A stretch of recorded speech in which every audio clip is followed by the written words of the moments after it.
Aujourd'hui, nous allons nous intéresser au singe. Quel est donc son univers? Découvrons-le maintenant. Les singes, parfois appelés simiens, sont un groupe de mammifères appartenant à l'ordre des primates. Il existe 285 espèces de singes très différents vivant dans le monde. Notre propre espèce, l'homme, en fait partie. Et comme tous les primates, ils ont une main avec un pouce opposable aux autres doigts, ce qui leur permet d'attraper des objets ou de saisir les branches pour grimper dans les arbres. Ils ont aussi les ongles au lieu des griffes. Contrairement aux autres primates, les singes ont un nez plutôt qu'une truffe, une mâchoire plus courte et des yeux placés sur le devant de la tête.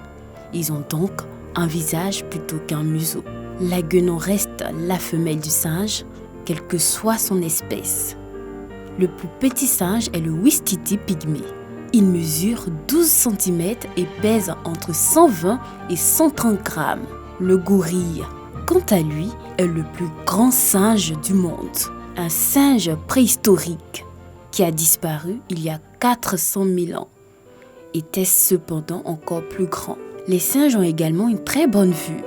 Ils partagent un certain nombre de points communs au niveau des yeux qui leur sont très utiles pour vivre dans les arbres et y trouver de la nourriture. La plupart des singes sont végétariens ou omnivores à dominante végétarienne. Ils ont des dents très différentes, mais leurs canines servent généralement à se défendre et non pas à chasser leurs proies. La plupart des singes mangent des fruits, des graines, des noix. Ceux qui sont omnivores complètent ce régime avec de petits animaux, des insectes. Très peu de singes consomment de la viande. En Afrique, certaines tribus de chimpanzés chassent des animaux pour se nourrir. Un grand nombre de singes vivent dans les forêts. Ils sont arboricoles, c'est-à-dire qu'ils savent grimper et vivre dans les arbres. On pense que les premiers singes, nos ancêtres à tous, étaient probablement arboricoles. Par la suite, le groupe s'est diversifié et de nombreux singes se sont adaptés à de nouveaux milieux très différents. Les singes utilisent généralement leurs mains pour attraper les branches et s'y accrocher. Ils arrivent donc à se déplacer dans les arbres sans tomber. Un grand nombre d'espèces de singes sont assez petits. En cas de danger, ils se réfugient dans les arbres sur les plus hautes branches où leurs prédateurs, ou plus gros et plus lourds, ne peuvent pas venir les chercher. Certains singes sont tout particulièrement adaptés à la vie dans les arbres et n'en descendent que rarement, voire jamais. D'autres singes plus grands, comme les babouins, vivent plutôt à terre, notamment dans la savane. La plupart des singes vivent en groupe, mais ces groupes ne sont pas toujours organisés de la même façon. De nombreux singes, comme les babouins ou les géladas, vivent en harem. Un mâle vit seul avec un groupe de femelles sur un territoire. Il protège son territoire et ses femelles contre les prédateurs, mais aussi contre les autres mâles qui voudraient les lui prendre.